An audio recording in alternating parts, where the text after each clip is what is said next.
चकाचौंध से दूर गुजरात के सूरत जिले में एक जगह है, डुमास बीच। दिन में यह जगह अपने काले रेत और शांत लहरों के लिए मशहूर है, मगर रात ढलते ही इसका रंग बदल जाता है। कहते हैं यहाँ की हवा में नमक से ज्यादा किसी अधूरी आत्मा की खामोशी घुली होती है।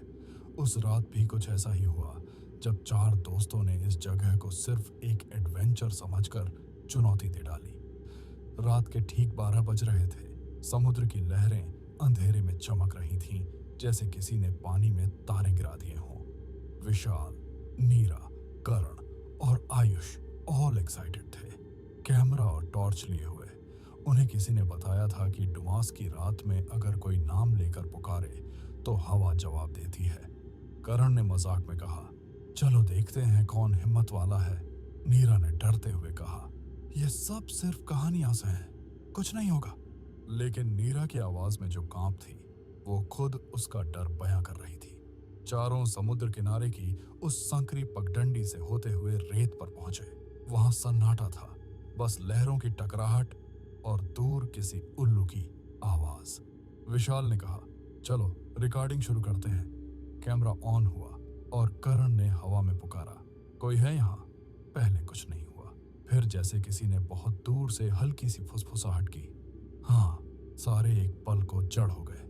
नीरा ने तुरंत कहा, बंद करो ये सब। मगर आयुष ने कहा, रुको, ये शायद हवा थी। तभी कैमरे की स्क्रीन पर एक सफेद धुंधली आकृति दिखी। सबने पीछे मुड़कर देखा, वहां कुछ नहीं था। सांसें तेज, दिलों की धड़कनें कानों में गूंजने लगी। उन्होंने ठान लिया, अब वापस चलना चाहिए।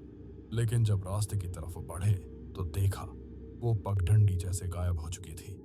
सब तरफ बस काली रेत, धुंध और समुद्र की गर्जन। करण ने मोबाइल का जीपीएस खोला, मगर नेटवर्क गायब था। तभी नीरा बोली, तुम लोगों ने वो आवाज सुनी? सबने ध्यान लगाया। किसी लड़की के रोने की आवाज थी, बहुत धीमी, जैसे रेत के नीचे से आ रही हो। नीरा का चेहरा सफेद पड़ गया। यहां से चलो अभी, वो चिल्लाई और दौड़ने लगी। मगर तीनों जब पीछे मुड़े तो नीरा वहां नहीं थी। विशाल ने टॉर्च इधर उधर घुमाई, नीरा का नाम पुकारा, नीरा, नीरा। जवाब में वही आवाज आई, नीरा। बिल्कुल नीरा की ही आवाज में, मगर दूर से, बहुत गहरी। कर्ण और आयुष जड़ हो गए। अब डर हकीकत बन चुका था। रेत पर पैरों के निशान बने थे, जो समुद्र की ओर जाते दिखे। सब बिना सोचे समझे उसी तरफ भागे। लहरों के किनारे नीरा का दुपट्टा पड़ा था, भीगा हुआ, और उसके पास वही कैमरा गिरा था जो विशाल पकड़े हुए था। उसने कैमरा उठाया और ऑन किया। वीडियो चल रहा था। स्क्रीन पर देखा, नीरा खुद अपनी रिकॉर्डिंग कर रही थी और पीछे किसी के पैरों की हल्की झलक थी। वो किसी से कह रही थी, कौन है वहां, मत आओ।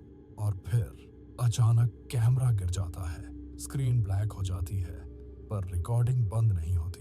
कुछ सेकंड बाद किसी की हंसी सुनाई देती है, धीमी और फिर जोरदार। करण ने कैमरा फेंक दिया। अब वे तीनों बेतहाशा भाग रहे थे, मगर हर दिशा में वही रेत, वही लहरें।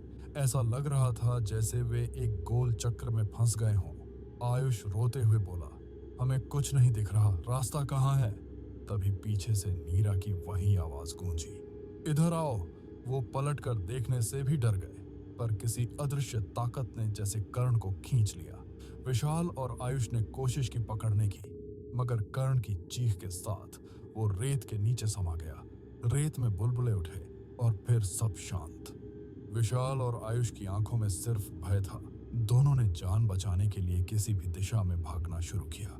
कुछ दूरी पर एक पुराना मंदिर दिखा, जिसके बाहर टूटी मूर्तियां और बिखरे हुए दिए पड़े थे। दोनों अंदर घुसे। वहां हल्की सी लौ जल रही थी। विशाल ने थरथराती आवाज में कहा, हम यहाँ सुरक्षित हैं। मगर जैसे ही उसने सांस ली, मंदिर के अंदर से वही लड़की की फुसफुसाहट फिर सुनाई दी, डरो मत, तुम भी यहीं रहो। तभी दिया बुझ गया और अंधेरे में दो चमकती आंखें दिखीं, सफेद, ठंडी और बिना पलक झपकाए। आयुष ने टॉर्च जलाने की कोशिश की, लेकिन वो खुद ही फट गई। अगली आवाज विशाल की चीख थी और फिर बस सन्नाटा। सुबह जब सूरज निकला, कुछ स्थानीय मछुआरे बीच पर आए। उन्होंने देखा रेत पर 3 जोड़ी पैरों के निशान थे जो समुद्र की तरफ जाते थे, मगर वापसी के नहीं। उसी जगह पर एक कैमरा पड़ा था। उन्होंने पुलिस को बुलाया। पुलिस ने जब कैमरा खोला तो उसमें वही वीडियो चला जो आखिरी बार रिकॉर्ड हुआ था। नीरा की आवाज, फिर करण की चीख, फिर किसी अनजानी औरत की हंसी। और वीडियो के अंत में समुद्र की लहरों पर सफेद कपड़ों में एक आकृति खड़ी थी जो कैमरे की ओर देख रही थी, बिल्कुल स्थिर, बिना पलक झपकाए। फॉरेंसिक टीम ने बताया कि वो रिकॉर्डिंग असली है, मगर उसमें जो आवाजें हैं वो किसी इंसान की नहीं, बल्कि ऐसे फ्रीक्वेंसी पर हैं जो सामान्य कानों से नहीं सुनी जा सकती।